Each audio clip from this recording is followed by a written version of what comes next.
नमस्कार दोस्तों, स्वागत है आप सभी का दोबारा से हमारे YouTube channel Atul Dubey classes में। और आज की इस वीडियो हम समझने वाले हैं 7 अक्टूबर की करंट अफेयर। आपसे डेली हमारे चैनल में आपको 12 बजे के करीब आपको करंट अफेयर देखने को मिलेंगी। और जो पहली जो फेस के वीडियो जिसमें हम करंट अफेयर एनालिसिस को समझते थे वो भी आपको देखने को मिलेंगी। तो आज हमारी है 7 अक्टूबर, आज डेट है 7 तारीख, और आज की हम करंट अफेयर को डिस्कस करेंगे। तो सबसे पहला टॉपिक है जो कि वेरी इंपॉर्टेंट टॉपिक है, भारतीय जीवन बीमा निगम जिसे हम लोग क्या कहते हैं LIC के लिए नए प्रबंधक निर्देशक कौन चुने गए हैं। जिन्हें आप मैं बता दूं कि प्रबंधक निर्देश किसे कहते हैं, MD को कहते हैं। यहाँ पर मैंने इंग्लिश में लिखा है कि अगर किसी को ना समझ आए, प्रबंध निर्देशक किसे कहते हैं, MD को, जिसका पूरी फुल फॉर्म होती है मैनेजिंग डायरेक्टर। यानी मैं आपको सरल भाषा में बताऊं कि अभी LIC के मैनेजिंग डायरेक्टर हाल में कौन चुने गए हैं। तो कौन चुने गए हैं, BC पटनायक। आप याद कर लीजिएगा, BC पटनायक अभी LIC के MD बने हैं, नए नए हैं। और इनकी आप यहाँ पर फोटो देख सकते हैं कि ये है कौन, BC पटनायक हैं। अब कुछ LIC से इंपॉर्टेंट हम प्रश्न देख लेते हैं कि LIC से इंपॉर्टेंट कौन कौन से प्रश्न देखने को मिल सकते हैं।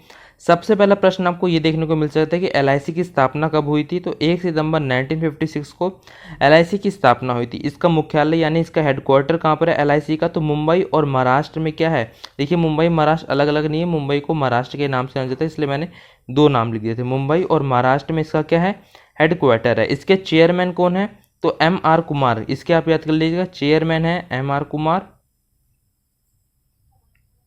और इसके प्रबंधक निर्देशक कौन है, BC पटनायक। तो आपको याद हो गए होंगे कि LIC की स्थापना कब हुई, LIC का मुख्यालय कहाँ पर है, LIC चेयरमैन कौन है और प्रबंधक निर्देशक यानी MD अभी कौन बने हैं हाल में, BC पटनायक।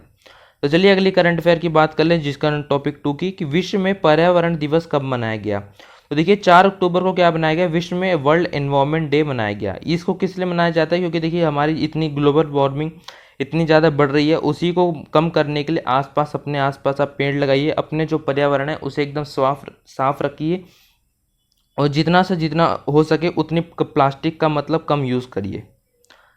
चलिए थर्ड टॉपिक की बात कर लें। 2021 में किन किन वैज्ञानिकों को भौतिक विज्ञान के क्षेत्र में नोबेल पुरस्कार से सम्मानित करा गया। ये इंपॉर्टेंट बनता है क्योंकि इसमें नोबेल पुरस्कार जुड़ गया और नोबेल पुरस्कार से रिलेटेड पेपर में क्वेश्चन बन ही जाते हैं। तो 2021 में किन किन वैज्ञानिकों को भौतिक विज्ञान के क्षेत्र में, यानी भौतिक विज्ञान मतलब कौन सा विज्ञान होता है, जिसमें मतलब आप कह सकते हैं कि ये लोग एक मतलब वो करते हैं, काल्पनिक चीज़ों का जरिया करते हैं। जैसे मैं आपको बताऊं कि ये जो 3 वैज्ञानिक हैं, इन्होंने क्या काम करा है कि इन्होंने भौतिक विज्ञान में यानी भौतिक मॉडलिंग में क्या काम करा है कि आने वाले समय में हमारे देश में, हमारे पूरी पृथ्वी में क्या हो सकता है। तो मतलब जो आने वाले समय का जो विज्ञान होता है उसे हम लोग कहते हैं भौतिक विज्ञान। तो मतलब उन्होंने क्या काम करा है कि ग्लोबल वार्मिंग के लेकर उन्होंने भविष्यवाणी करी, किसमें, भौतिक विज्ञान के ऊपर। उन्होंने क्या भविष्यवाणी करी कि उन्होंने ये भविष्यवाणी करी है भौतिक विज्ञान के ऊपर कि अगर हम ऐसे ही जो मतलब जो गाड़ियों से जो गैसेस निकल रही हैं, फैक्ट्री से जो गैस निकल रही है, इसके कारण क्या होगा, हमारे ग्लोबल वार्मिंग काफ़ी ज़्यादा इफेक्ट होगी। इससे ज़्यादा आने वाले समय में लोगों को सांस लेने में दिक्कत होगी और मतलब ऑक्सीजन की समस्या देश में बढ़ जाएगी। तो इन तीनों वैज्ञानिकों ने इसके ऊपर एक बड़ी भविष्यवाणी करी है। तो कौन से ऐसे वैज्ञानिक हैं, सबसे पहले हैं, नाम है जिनका, हाँ आप यहाँ पर देख सकते हैं कि पहले मैंने आपको यहाँ पर नाम बता दिए हैं और ये यहाँ पर उनके क्या है, देशों के नाम है। सबसे पहले नाम है उनका सक्यूरो मानवे, ये कहाँ के, अमेरिका देश के हैं, ठीक है। इन्होंने भी किसके ऊपर भविष्यवाणी करी है, ग्लोबल वार्मिंग के ऊपर। दूसरे वैज्ञानिक है हमारे क्लाउस हेस्लमेन, क्लाउस हेस्लमेन जो कि कहाँ के, जर्मनी के हैं। और तीसरे हमारे हैं जॉर्जिया पारिसी जो कि कहाँ के, इटली के हैं। तो इन तीनों विज्ञानियों ने मिलकर एक भविष्यवाणी करी है, और वो भविष्यवाणी करी है किसके ऊपर, ग्रीन हाउस गैस के ऊपर भविष्यवाणी करी है, यानी ग्लोबल वार्मिंग के ऊपर भविष्यवाणी करी है। तो ये आप ये देख सकते हैं कि ये 3 वैज्ञानिक हैं जिन्हों को नोबेल पुरस्कार मिला है, किस लिए, क्योंकि इन्होंने ग्लोबल वार्मिंग के ऊपर यानी भौतिक विज्ञान के ऊपर भविष्यवाणी की है कि आने वाले समय में अगर हमने पॉल्यूशन को नहीं रोका तो हमारा पूरा। तो चलिए दोस्तों, अभी तक आपको 3 करंट अफेयर समझ में आ गए। चौथे करंट अफेयर की बात कर लेते हैं। दालचीनी की संगठित खेती शुरू करने वाला पहला राज्य कौन सा बन गया। दोस्तों अभी मैं आपको बताता हूँ, जैसे मान के चलिए आपके पास एक खेत है, आपके भाई के पास एक और खेत है, और दूसरा आपके रिश्तेदार के पास एक खेत है, मतलब आपके पास कई सारे ऐसे खेत हैं। तो ये खेत क्या हो गए, संगठित खेत हो गए। और इसी में क्या करा है कि हिमाचल प्रदेश के किसानों ने हिमाचल प्रदेश के क्या किसानों ने अपने खेत में मतलब संगठित क्षेत्रों में क्या करना शुरू कर दी, संगठित जो खेत है उसमें क्या करना शुरू कर दिया है, दालचीनी की खेती करना शुरू कर दिया है। तो भारत का ऐसा कौन सा राज्य बन गया है जहां के किसानों ने दालचीनी की संगठित खेती करना शुरू कर दिया है? तो कौन सा राज्य बन गया है? हिमाचल प्रदेश। दोस्तों ये होती है दालचीनी, मैंने फोटो लगा रखी है आपको समझाने के लिए। अगली 5वीं करंट अफेयर की बात कर लें। जिमिक्स 21 अभ्यास भारत और किस देश की नौसेना के बीच होने वाला है?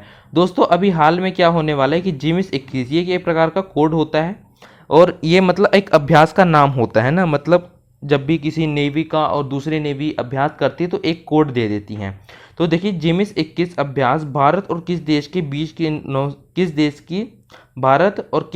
बीच की नौसेना में होने वाला है? तो ये जापान के साथ होने वाला है। तो मतलब क्या होगा दोस्तों कि जिमिक्स 21 के तहत भारत की नौसेना और जापान की नौसेना हिंद महासागर में आके मतलब अभ्यास करेंगे और अपनी शक्ति को और मजबूत करेंगी, यही इसमें काम होने वाला है। और पहली बार मतलब भारत और जापान की सेना ने पहली बार नेवी का जो अभ्यास था वो कब किया था? तो 2012 में किया था। अगली बात कर लेते हैं छठे की कि Meltwater Champion Chess Tour 2021 का खिताब कौन जीते हैं? तो देखिए Meltwater Champion Chess Tour ये अभी हुआ था, मतलब इसमें चेस खिलाया जाता है और देखा जाता है कि इसमें से ये मेल्ट वाटर चैंपियन चेस में कौन जीतेगा। तो अभी जीते हैं मैग्नस कार्लसेन, ये है आपके यहाँ पर फोटो लगा दी है मैंने, ये है मैग्नस कार्लसेन जिन्होंने किसमें जीता है? Meltwater Champion Chess Tour 2021 में इन्होंने क्या खिताब जीता है, जिनका नाम है मैग्नस कार्लसेन और ये इनकी क्या है फोटो है। ठीक है, अगली बात कर लेते हैं 7वें करंट अफेयर की। भारतीय भारोत्तोलन महासंघ यानी president of India weight lifting के नए अध्यक्ष कौन चुने गए हैं?